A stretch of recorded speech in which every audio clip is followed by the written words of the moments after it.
Good morning. आज हम कक्षा 10 के पाठ्यक्रम में सम्मिलित सामान्य हिंदी के पाठ 3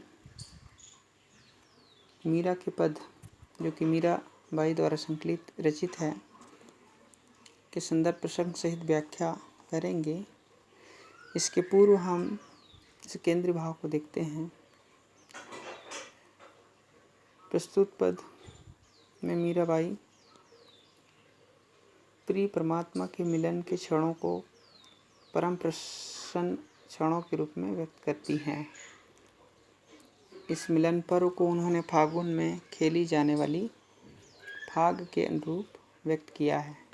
होली में जिस तरह का राग रंग मनाया जाता है, वैसा ही राग रंग भक्त के भीतर अनहद नाद की झंकार, शील और संतोष की केसर और प्रेम की पिचकारी के माध्यम से प्रकट किया गया है। लोक भावनाओं के साथ आध्यात्मिक भावनाओं का ऐसा सुंदर समन्वय अन्यत्र दुर्लभ है। हिंदी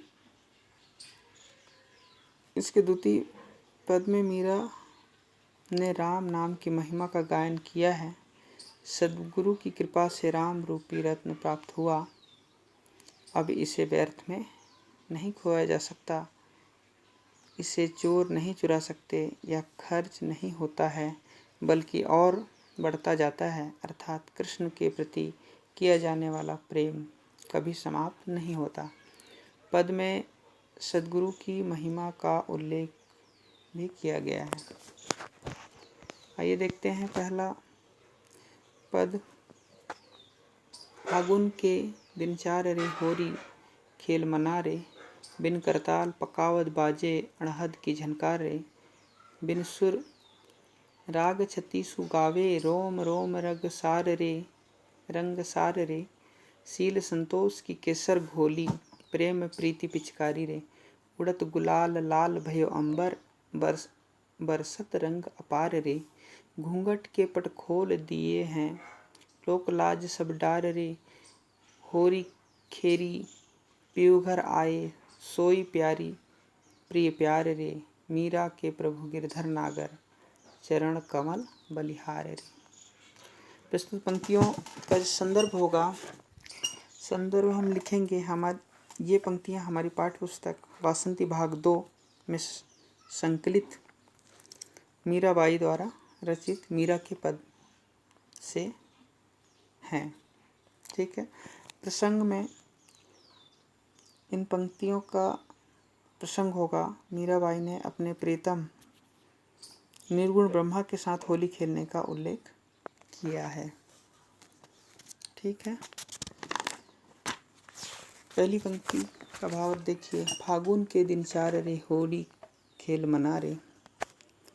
यहाँ पर मीराबाई कहती हैं कि अब फागुन के दिन आ गए हैं, ये दिन बहुत नहीं रह गए हैं, अब ये तो 4 दिन ही हैं, इसलिए अब मन से होली खेल लेना चाहिए, अन्यथा फिर अवसर ना मिलेगा। भाव यह है कि समय अनुसार ही खुशियों को प्रकट किया जा सकता है। ठीक है। बिन करताल पकावत बाजे अणहद की झनकार, बिन सुर राग छत्तीसु गावे रोम रोम रंग सार रे। ठीक है।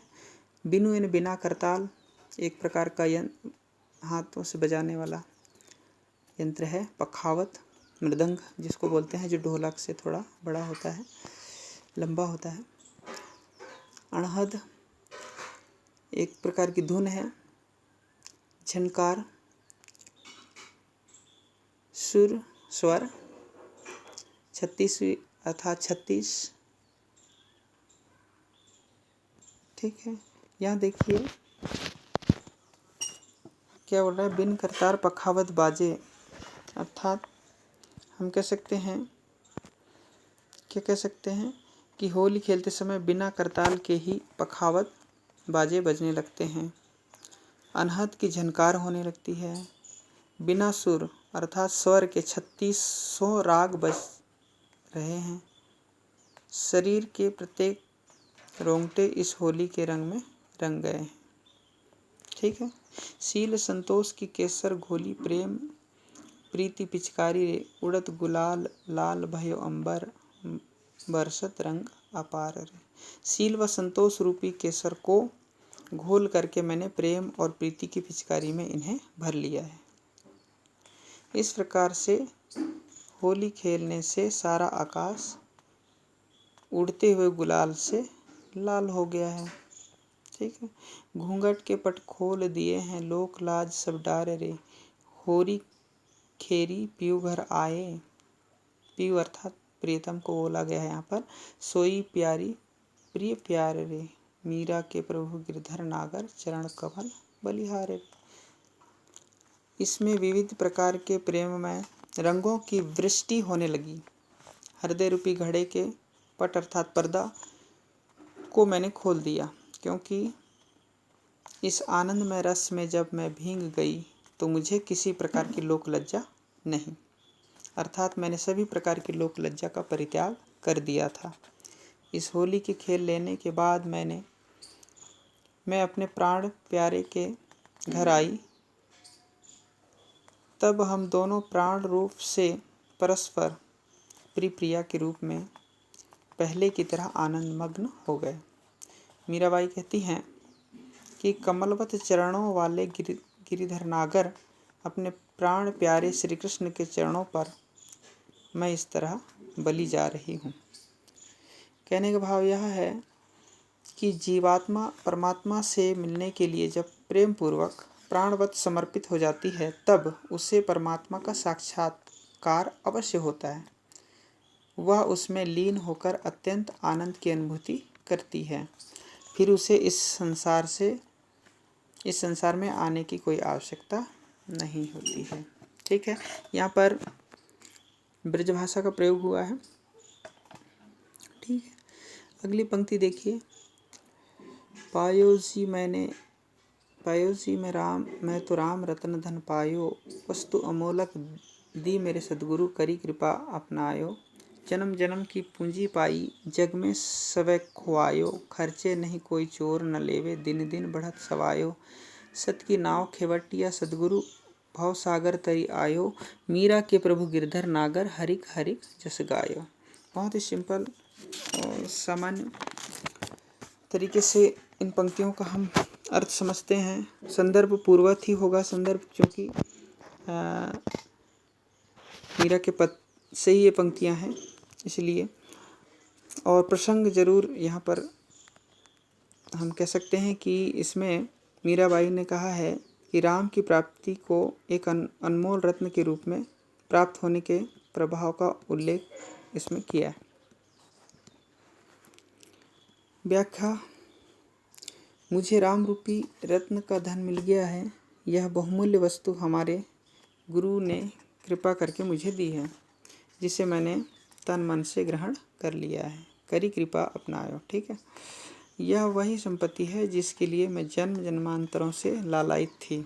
जन्म जन्म की पूंजी पाई, जग में सवै खोया। सब कुछ खो करके मैंने यह पूंजी प्राप्त की है, खर्चे नहीं। और वह इस प्रकार की पूंजी है कि खर्चे नहीं कोई चोर न लेवे, अर्थात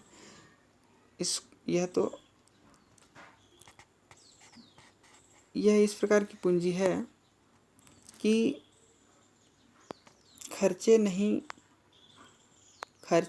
नहीं कोई चोर न लेवे, अर्थात इसको कोई चोरी भी नहीं कर सकता है, खर्च भी नहीं होता है। और जैसा ही हम खर्च करते रहेंगे वैसे ही वह दिन दिन बढ़ता जाएगा।